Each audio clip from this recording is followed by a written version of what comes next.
Bob, welcome to the program. Thanks for having me, Rob. Good to be here.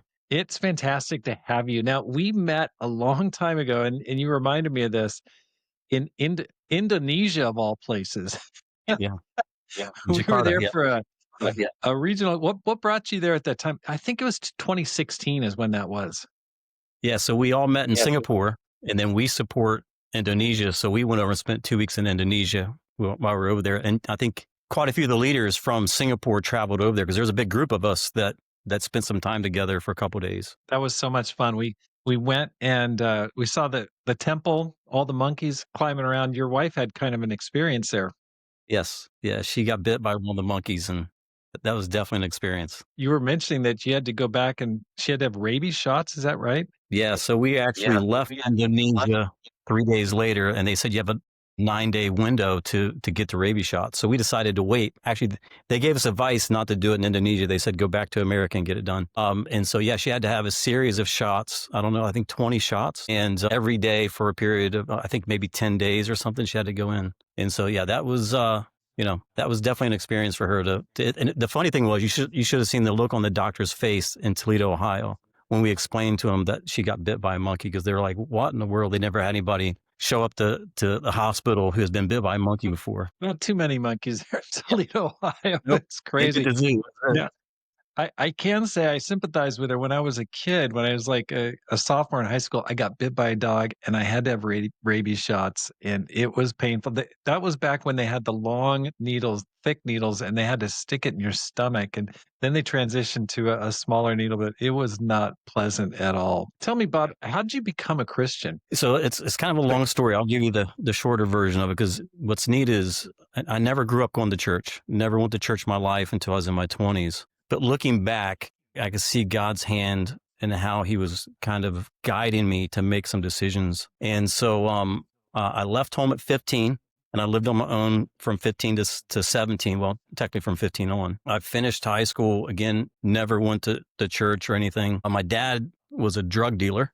And so the home was not a good place to be, which is one of the reasons why I left. And I kind of pretty much went down the same road where I was doing the same things that he was doing. And so I ended up getting into selling drugs, but I graduated high school on my own and started a lawn care business. And so I was kind of doing what I call the old family business and trying to get my life straight. And, I eventually met my wife, who also left home at 13 years old, and she lived on the streets from 13 to 15. Oh my And so gosh.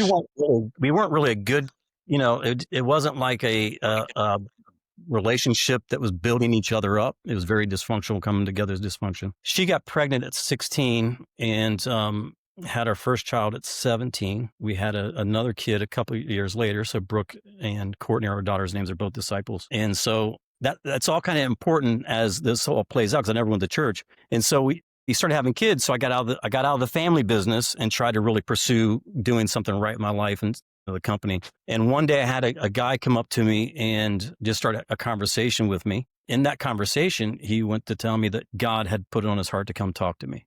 And so I thought he was, honestly, at that point, no one's ever shared with me. No one's ever talked to me about God. So I thought he was crazy. I just like, this guy's just out there. However, he offered me a job, a landscape job, making pretty good money with the Air Force base. And so I stayed in contact with him. But I couldn't get past that conversation, that initial conversation where I thought he was crazy. So I went out and bought me a little King Jimmy Bible, and I just started reading. And so, we never went to church before. And so we had no clue about where to go, what to do. So I just started reading the Bible. And then separately, shortly after that, my wife, who was my wife back then, got a Bible as well, and she started reading. So we were separately reading the Bible and kind of coming together with just trying to figure out life. And it really helped us early on put some things in place, because I was still dabbling in drugs. I was being immoral. I was living just a crazy, sinful life. And we had 2 kids. And so that kind of started our journey to really start to seek out God. And the funny thing is, I ended up kind of building a relationship with that guy who originally reached out to me. And the job he offered was legit. He gave me a 6-figure job at the Air Force base. So my business. Oh my gosh. Wow. And so one day I go in to meet him, and I explained to him, hey, I'm starting to read the Bible. We're having a kind of a spiritual conversation. And I said, however, I've been with my girlfriend for a number of years and things still aren't going well. So I think this gives me an opportunity to start fresh and pursue my relationship with God and maybe leave her. Well, not maybe, I'd already planned to leave her. And so I told him, I said, I already got my own apartment. All I need to do is tell her I'm leaving her. I'm done. I'm going to be a weekend father kind of thing. And so, in that conversation, he looked at me and said, have you ever thought about marrying her? And I thought, have you not listened to anything I just said? My plan is not to get married. The plan is to pursue a whole new life. And the crazy thing is that was the day I planned on telling her. So I went and picked her up. Can't remember where the kids were at the time. And so I went to tell her that I got me an apartment and I was planning on leaving. And instead I said, I think we should get married. And so her response was, okay. And so we did. We went and got married like a couple months later. And so we've been together, been married ever since. And so now we're actually starting to pursue churches, starting to go to church. And we went to a number of churches, but we were really more devoted to reading the Bible than anything. Right. And so we really had a difficult time finding what we felt like a church that matched the Bible. And we had no clue. We had no understanding of denominations or anything. So we visited a number of churches. We ended up settling for a little bit in a mainline church. And we're still very much devoted to reading the Bible. But I still was just struggling because I didn't, as a young Christian, I really was having a hard time wrestling with what I'm reading and what I'm seeing were two different things. And I felt like either I was clueless, I was misunderstanding what I was reading, or Christianity isn't what I thought it would be. And so I ran into a brother there who was a part of our church a long time ago, like before it was really the ICOC, which I had no idea. And so I'm hanging out with him and talked to him. And I said, hey, I don't mean to offend you, but I've been reading the Bible for about 2 years and I'm having a hard time reconciling what I'm reading with what I'm seeing. I said, I'm really just wondering, I'm reading Luke 9, I'm reading Luke 14, deny yourself. And he goes, well, I know of a church who's doing it. And I said, you mean you know of a church? You're not there? Why, if you know of a church that's living out the Bible, why aren't you there?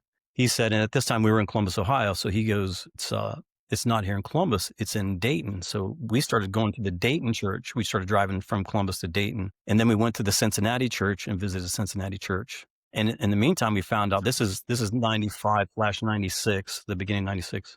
We found out they were planting a church in Columbus, Ohio in fall of 96.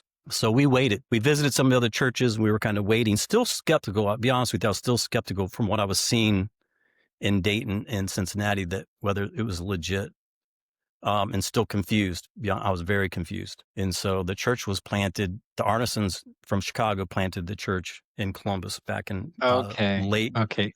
A.T. Arneson. Okay. Got it. Yeah. And so they were only there 3 months. And so we came over and we're still going to, checking other churches out and still coming to the Columbus church. And then Daryl and Sharon came in and we ended up studying the Bible. So my wife and I kept bugging them to study the Bible with us because that's one thing we noticed about the church. They claimed they study the Bible with people. And so it took us a little while to convince them. I don't know why. It seemed like Daryl and I have had this conversation since then. It's like, I'm asking you to study the Bible, and initially you're avoiding my question. So finally he did. So we studied the Bible, and I was actually studying the Bible to see if what I felt like I was understanding from the Bible was correct. That was my thinking going into studying the Bible. I'm not 100% sure what my wife's thinking was going into, because by the second study, she realized she wasn't a disciple. Like it was really early on.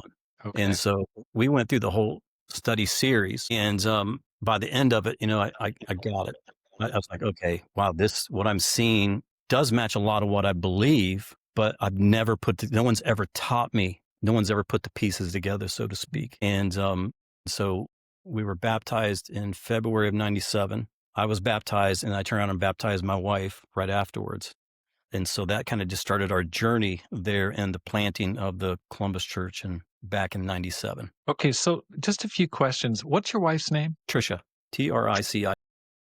Okay. Tricia. And your two daughters' names are Courtney and Brooke. They're both married. They've both been in the ministry for about 10 years with their husbands. Courtney has married Tom McGurk. If you know the McGurks, used to be in Boston years ago. They've been working with the church in Paris for a number of years, Tom and Courtney. And then Brody and Brooke were in the ministry in Ohio for a number of years. And prior to that, they both served the ministry together in Atlanta.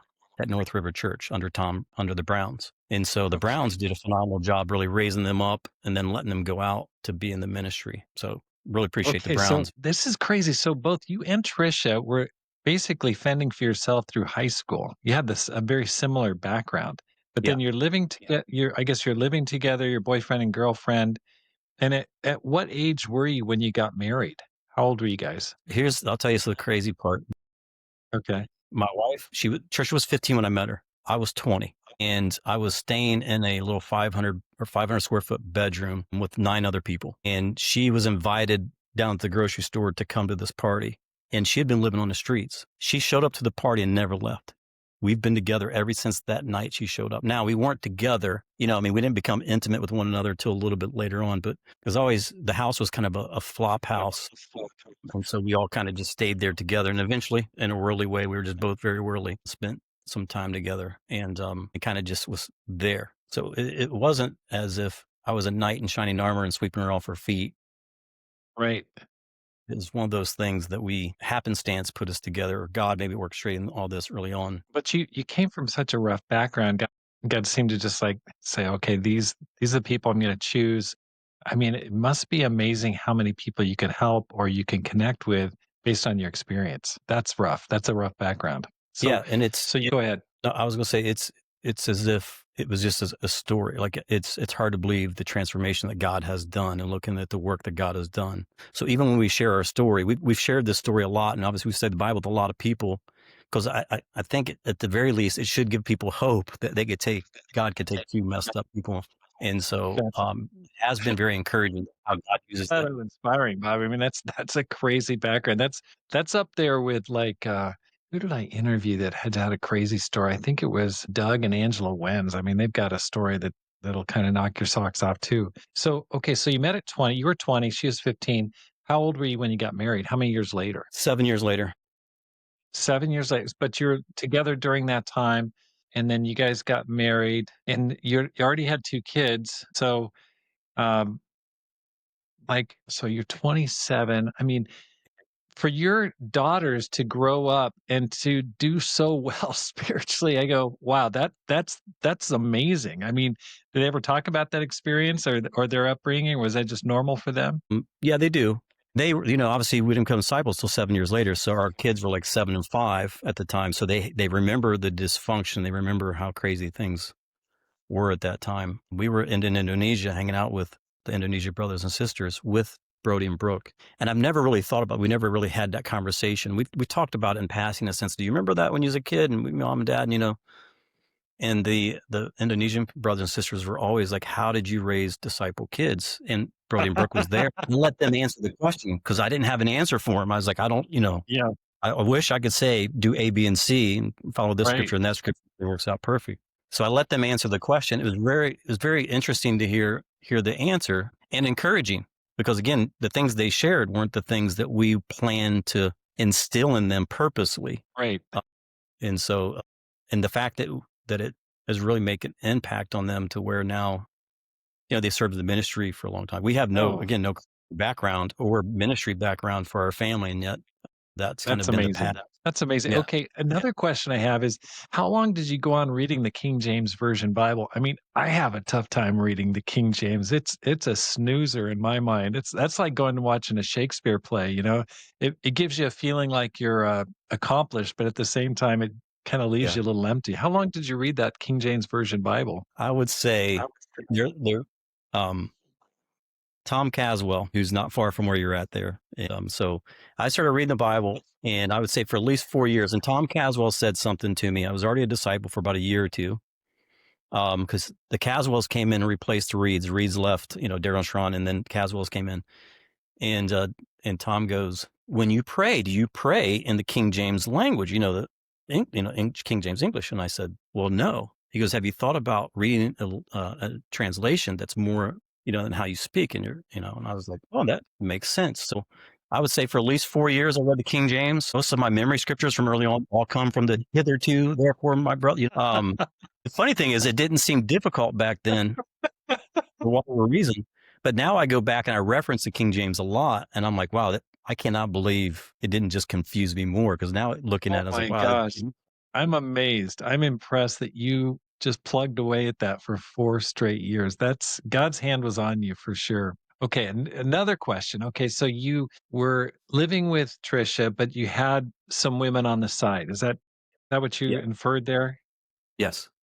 Okay, but Trisha found that out or she knew about that? Did she put her foot down? How did you manage to get through all of that? Yeah, so she had an idea. She pretty much knew. Of course, in the world, I just lied and denied everything.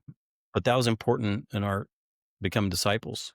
So um I wanted her to know everything. So we actually sat down as we were studying the Bible, and I said, "Feel free to ask me anything that you may question about our past." Um, and so I was able to kind of, because she had a number of thoughts in her head that weren't even true, right? So whatever I did, she multiplied it by like 100 times. So she thought I was out with hundreds of women. Not that one's okay, by the way. You know what I'm saying? It's Right, just, sure, of course. and so she really didn't know for sure. She just, it was her gut, that led her to believe that I was out just living a double life. And so in the beginning of our relationship, we both became dependent of one another, and she being more dependent of me. Because like I said, when she came and stayed with us and she was 15 years old, it was just a place for her to stay. She wasn't attracted to somebody, or she didn't come for what we had to offer. She literally just needed a roof over her head. And everybody was respectful. No one, mistreated her. And if you know my wife, there's a reason why she went from place to place. Like she's a very strong woman, and how she lived that kind of lifestyle without being abused or taken care of or taken advantage of is. But if you know her, like, okay, yep, she's a fighter. You know what I mean? She's not gonna. And we had That's some of those. amazing. There was times where I came home from a crazy night, and she had a mean right hook, man. I mean, she let me know. I'd come in the house, and she knew I was out with somebody, and I denied, and yeah. So our relationship was about as broken as you can think. Wow. Okay. Thank you so much for sharing that. I really appreciate that. And she's been able to forgive you, obviously. She's been able to move past it. Yeah, that was the biggest miracle. Honestly, Yeah. I think that's the thing that we all need to work on in our life, regardless. But when something with that kind of trauma, the way you've been treated and taken advantage of, it has a greater, deeper impact. I will say, it's funny. We've done a lot of marriage counseling over the years, and it took her about 7 years after we became disciples for her to really work through all of that. And I was resolved early on that I had hurt her so much. I've sinned against her so much that if, I knew she had forgiven me, but the effects, of that sin, how it affected her, did affect our marriage and would affect our marriage. And I knew that, I'm going to reap what I sow. And so, because I remember again about 7 years where I felt like she not only forgave me early on, but she had really worked through like you would have no clue right now, or even Right. 10 years ago that she has anything, for the past. And so, but if you knew Wow. Trisha's life as well, her mom became a disciple, and her mom was not. There's a lot she had to forgive her mom, but I think Trisha's love and forgiveness towards her mom helped her become a disciple, and her brother and That her is sister.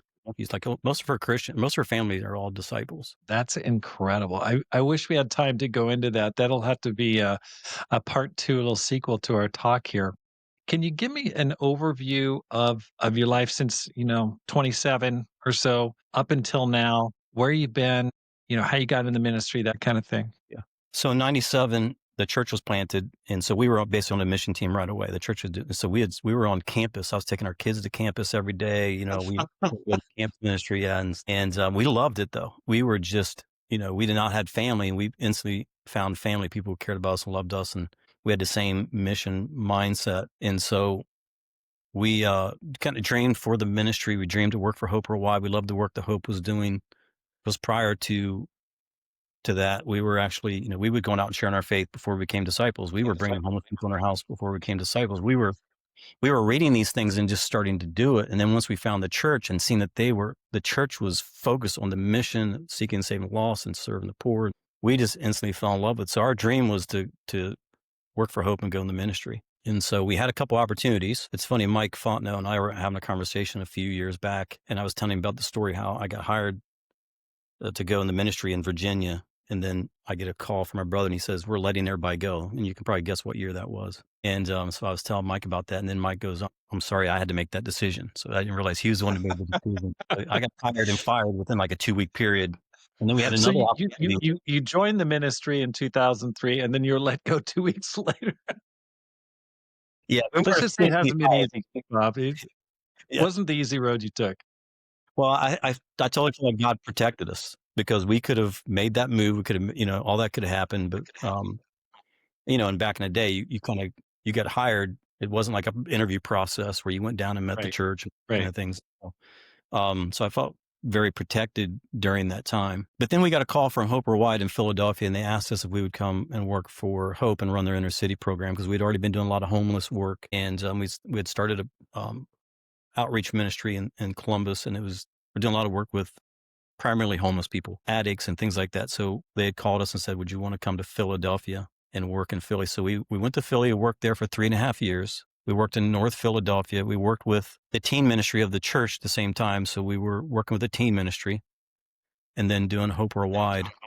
And that was about 2007. So we were in Columbus probably 9 or 10 years before we finally made a decision where we're going to go, because we kind of always knew God was going to send us someplace. And so we spent 3.5 years, almost 4 years in Philly. And then things came to an end. And so we were like, okay, so what do we want to do? We need more training. We want to be trained for the ministry. We felt like we've had a lot of great people really invest into us and really help us and train us and work through the most difficult times of our first 7 to 10 years as Christians, because it was very rough as disciples, getting the help we needed. People really invested in us and loved us and helped us. And, obviously God moving in their hearts. And so we decided through a number of God moments that Virginia Beach would be the place. So I talked to Mike Fontenot. We talked to some brothers there. We're going to come to Virginia Beach. We just want to come and be trained. We're not asking for a position. We're not asking. We just want to come. So we left. And so we went to Virginia Beach. We had no jobs. We had 5 kids because we actually fostered 3 of our nieces and nephews, by the way. So we had 2 biological kids and then 3 fostered, three kids. So Fontenot's did a phenomenal job, just really investing in us for the 2 years we were there. So much that he, again, over coffee, Mike asked me if I'd want to go back to Ohio and lead the church in Toledo. And I was like, no, we love it here. We love Virginia Beach. We don't care if we're not getting paid. We want to stay here. We feel like we're learning, we're growing. And so he asked me, I think it was the 4th time he asked me, and I was like, all right, well, we'll check it out. We don't want to leave Virginia Beach, but we'll check it out. And so we did. We ended up going to Toledo, visiting Toledo, fell in love with the church. It was a small church that the minister had left 10 months prior. And so we moved to Toledo. The church was probably, What year so that was, I want to say 2012, if I remember correctly. Okay. And so we went there. The church was probably, I don't know, maybe 30 people, I think. And I just started getting on campus. I didn't know, we've never led a church before. We've been in ministry doing a lot of different things. And the campus ministry just took off. I mean, we were baptizing students from UT, University of Toledo, and then Bowling Green. And then we just started bringing people in. We tried to get Toledo put on the map because no one knows of Toledo, Ohio. Who knows Toledo, Ohio?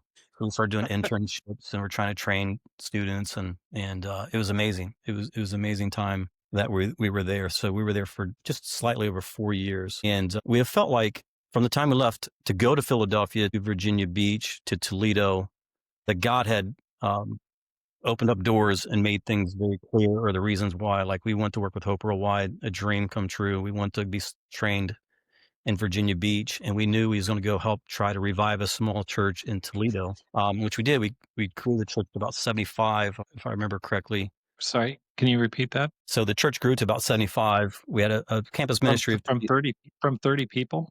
Yeah, from 30, probably 30, 35 people is my guess, if I remember correctly. Wow. Oh my Um, gosh.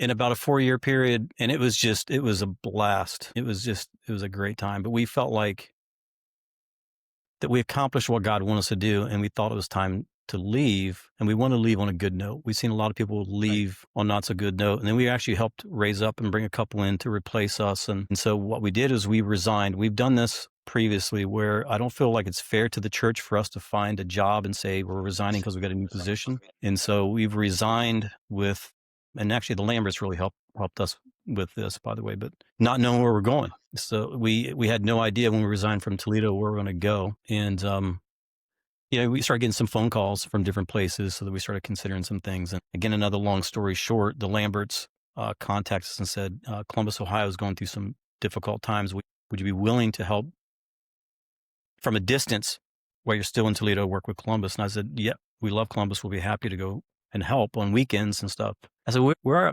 coming out of the ministry, or at least Toledo. We're not sure. We might even go overseas because we're getting some calls from overseas. I said, so I don't know. I said, we can help temporarily. And so we did. We started traveling to Columbus. We met with almost every member of the church, trying to figure out what was going on, how to help the church. And I don't remember how many months we did that. And then it became clear that God wanted us in Columbus. So Okay, what we year was that? that was, see, if we went to Toledo, so 2016. Okay, so when I met you in Indonesia, you were already in Columbus at that time. You're right, because if it was 2018 or so, you're right, I was in Columbus, not Toledo. We started making trips to Okay, Indonesia while we were in Toledo, and got then it. we continued Okay. to go to Indonesia all the way up until COVID. We haven't been back since COVID hit, but we used to Okay, go so almost you moved to Columbus. Were you paid the ministry? Were you working bivocationally? No, in both situations, we're paid by the church. I mean, we're church is just struggling, financially and trying to make through, and we survive, and God always provided. And So so, it's really like a full circle moment. You yeah, were converted in the church in Columbus, and then you went back to lead it a couple yes. decades later. It's pretty amazing. Now, I will say we weren't necessarily wanting to go back to Ohio at all. So our dream was kind of explore the world. Let God send us anywhere we Right. can go. While we were in Toledo, both of our girls had finished college. Courtney had got married. Our nieces and nephews that we were fostering for 10 years went back to their parents. And so we ended up overnight become empty nesters. And so it kind of freed us up, which made us think that's why there's a better chance we might go overseas. And so, but Columbus was going through some very extreme, I mean, one of the most difficult experiences I've ever had or seen a church go through. And it was definitely not a situation you want to sign up for. You know what I mean? It's like, yeah, let me go. Right.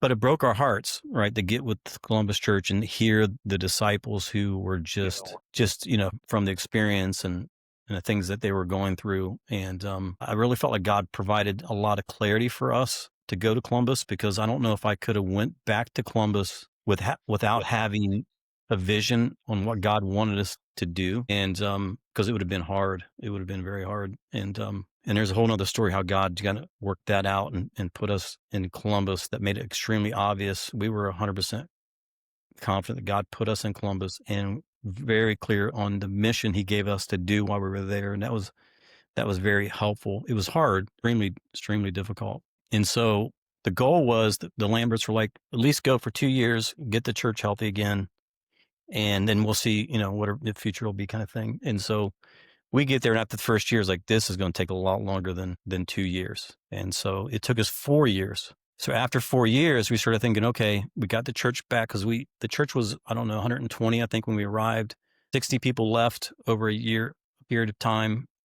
And so we never officially went down to 60 people, but over a period of time, the numbers are kind of up. And then we grew the church back to 130. And then we brought the Snells in to lead the campus ministry for us, and they were doing a phenomenal job. That was most of our growth, honestly, is campus ministry. And it's still doing, the campus ministry is doing, in my opinion, still very well today. So they did a phenomenal job while they were there. And so, again, we felt like God put us there for a specific purpose, and we accomplished what God wanted us to do. So it was like, okay, God, what's next? And so we thought it was maybe time for us to move on. And then COVID hit. And so I thought, it's not a good time. It's just not a good time to Right. leave with COVID. So Right. we stayed Right. for 2 years. And then we raised up a couple to take our spot. The ministries were doing well. So again, another one of those times was like, okay, even COVID was very difficult. Don't get me wrong. It was extremely difficult to work through, but overall felt like the church was doing pretty good. And then we decided, we're going to step down. So we resigned, not knowing where we're going to go. And then we actually had a couple move to North River. So I called Tom Brown up, and I mentioned Tom Brown. I said, we have this couple that's moving there. They're phenomenal.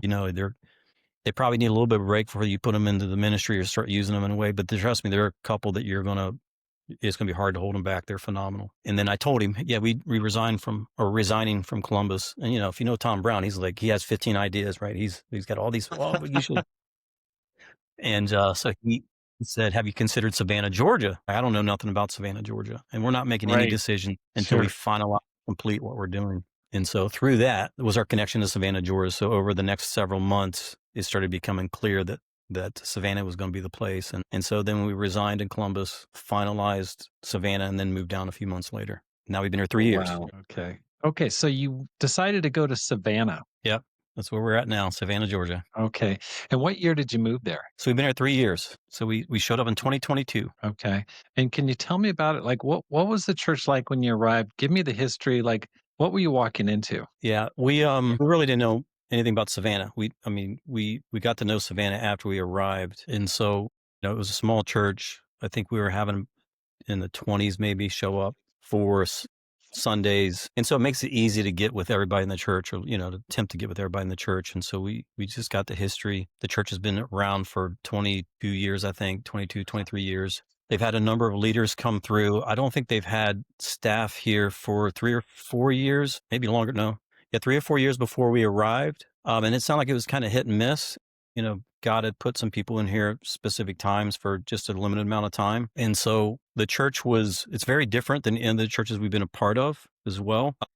And so they really just lacked direction the most, which is really most churches really need.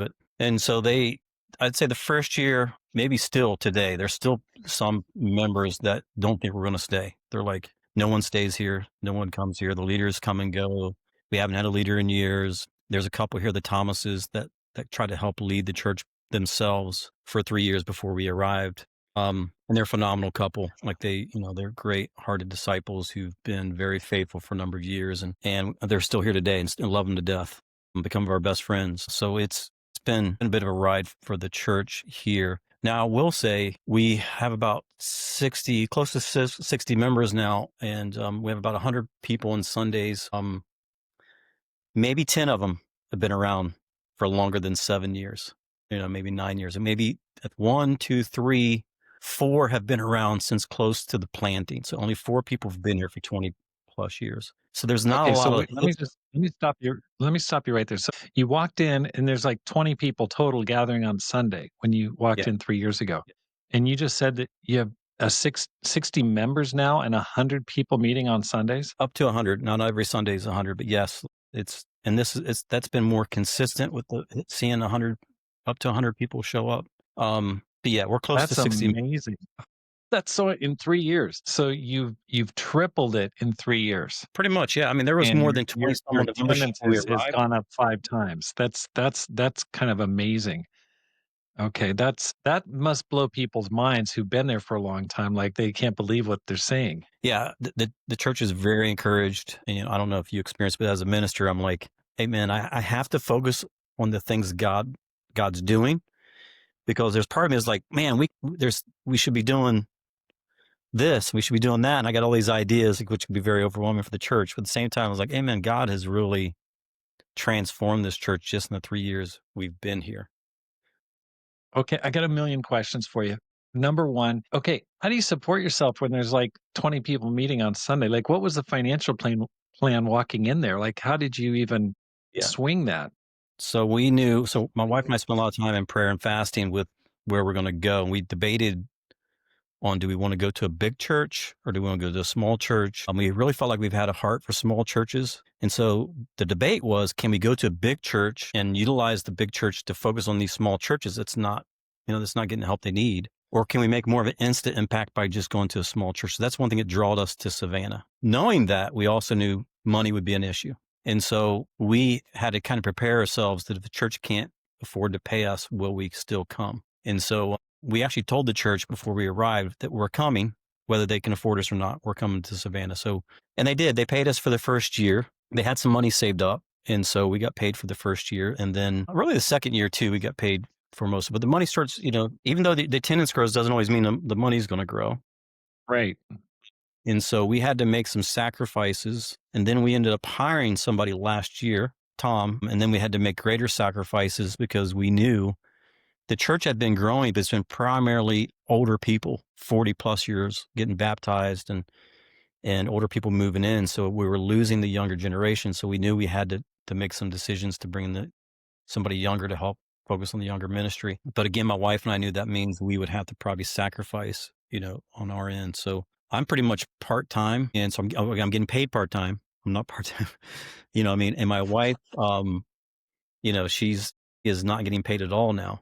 And so this was the short-term plan with the hopes that she's going to come back being paid next year in 2026. She probably will come back at part-time to do that because it's going to grow. And things are growing. We're already seeing a difference right now. But we had prepared for this in a sense. You know, I mean, we knew that these are sacrifices we may have to make when we get there. So that's been a bit of a challenge, but it wasn't a shock. You know, again, being in a small church, we knew we were going from month to month on whether or not we was going to get paid in small churches before. Right. So, okay, how old are you guys? Like, how old are you guys as a couple? So we've been together almost 40 years now, 37 years. 40 years. Okay. Married 30 And years. married I'm 30. 57 and she's 50. You're 2 years older than me. Hey, you're not supposed to bring that up. That's right. Wow. Okay, so you're 59. Okay, It's how can 57. you like what are you working a part-time job? How are you making ends meet Yes.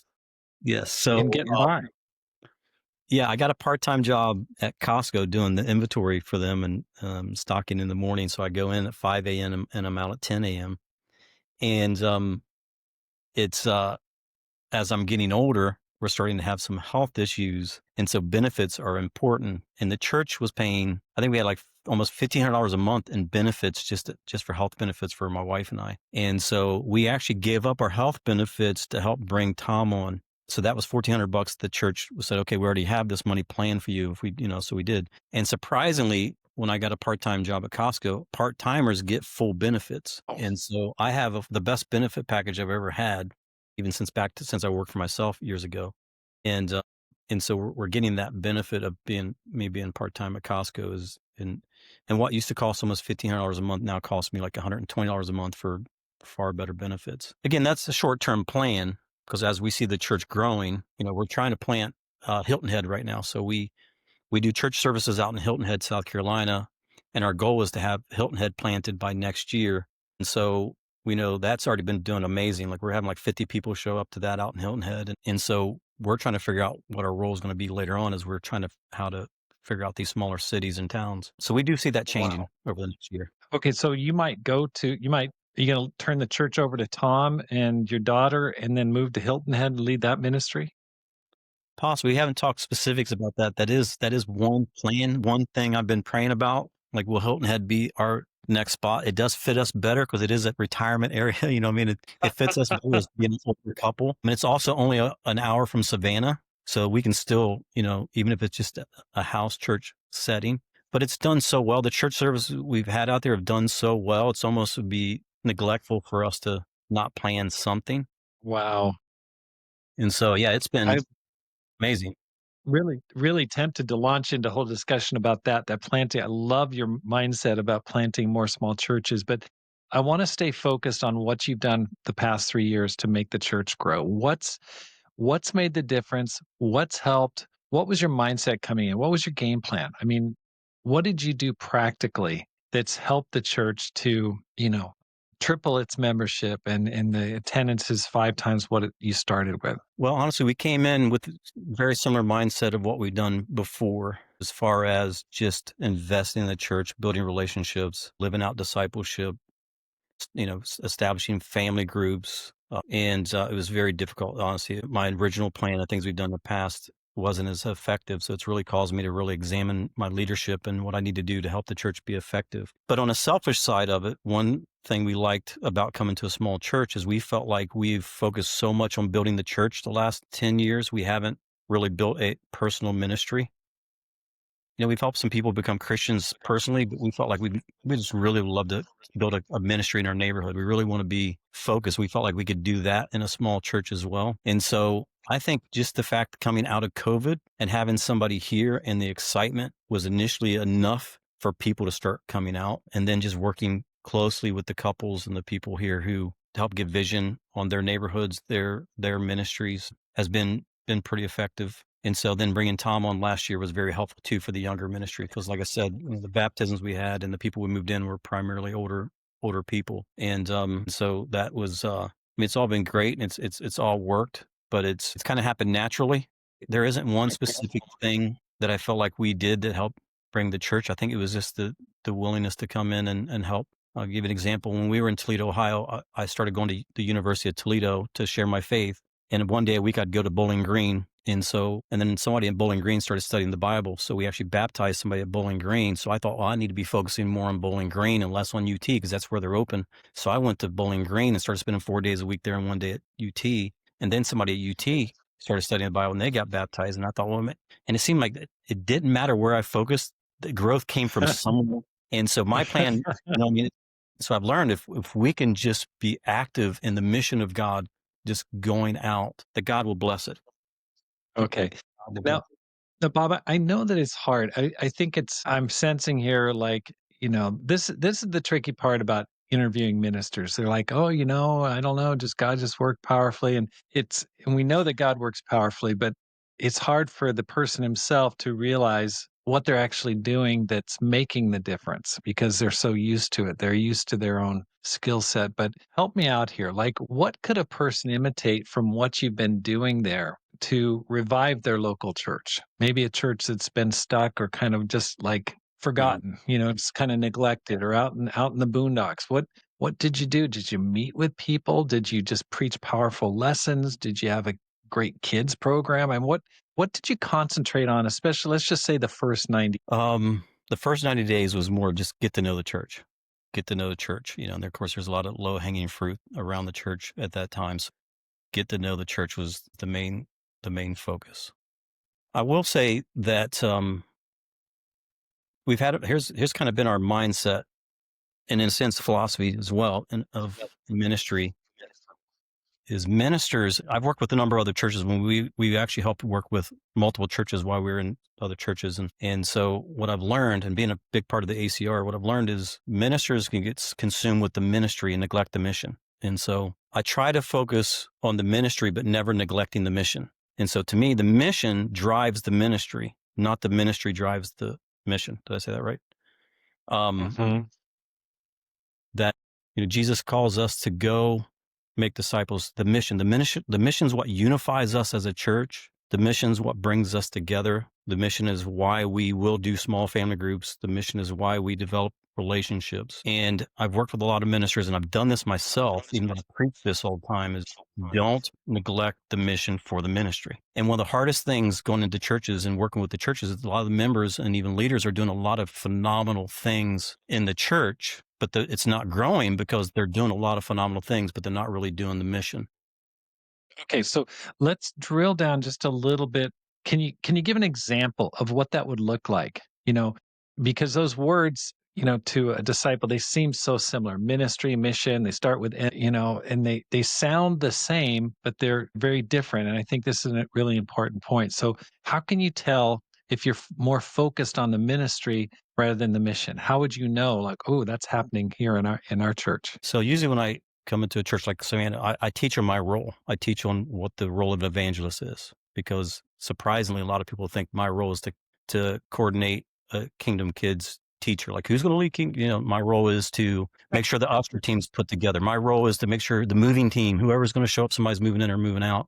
My role is to do weddings. My role is to do funeral. My role is to do these kind of things. And I said, I do those things because I'm a disciple.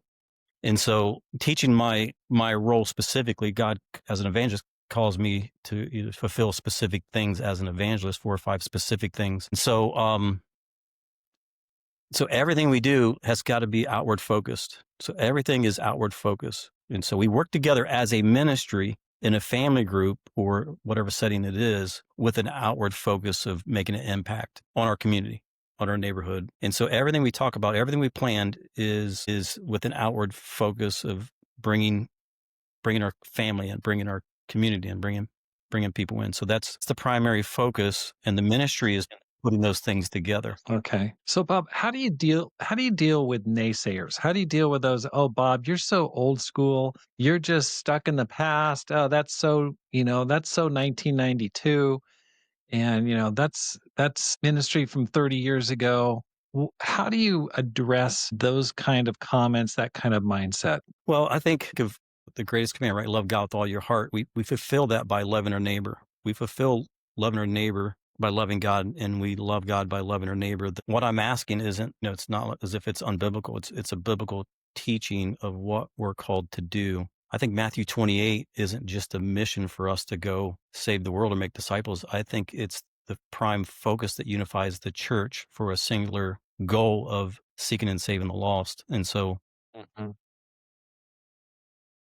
I don't really run across too many naysayers that think that's old school. It's more of a faith issue that people have a hard time seeing that we can do that again, that we Got actually it. can make an impact. And that's why, unfortunately, our faith is the evidence of things unseen, but I'll see it when I believe it is more of our mentality when it comes to these things. And what I've learned is if we can develop or create family while we're growing the mission, growing the church, that's everybody falls in love with that. And one thing I've learned over the last, particularly the last, 6 years, 7 years, is we've got more focus on the issues in the church than we have on the mission to grow the church. Mhm.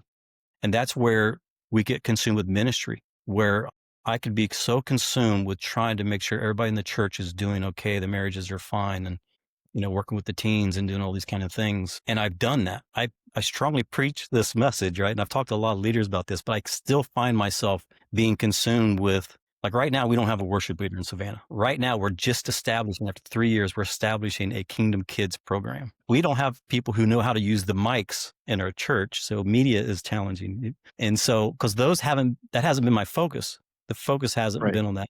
And I've learned, our worship leader moved a year and a half ago. And so I sat down with the leaders and I said, we have somebody that we can plug in, or we can spend time praying and fasting and see if God's even pleased with our worship.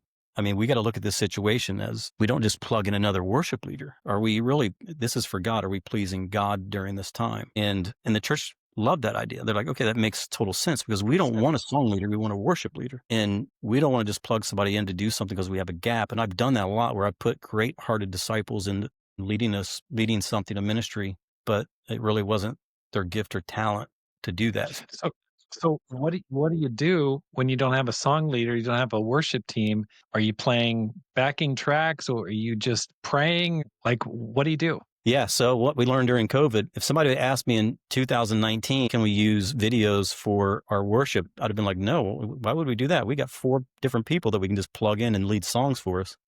But since 2020, I've learned that we have a lot of amazing worship leaders who have made videos for us out there in other churches. Yeah, we swipe songs from a lot of different churches, and that's been extremely helpful. But we'd rather have a worship leader than a song leader. So that's been the conversation of what we're looking for and why we don't have a song leader right now. But yeah, it's been Okay. and people love But it. like how do you differentiate worship leader versus song leader? Well, think about the contemporary Christian music today, where most of it's about me and how God makes me feel, and I love God and all that. And then worship is more like what David does in the Psalms, how amazing God is. And so, and I talk to our media team now who puts our songs together because I'm not a song leader or a worship leader, by the way. So I can't give the best advice.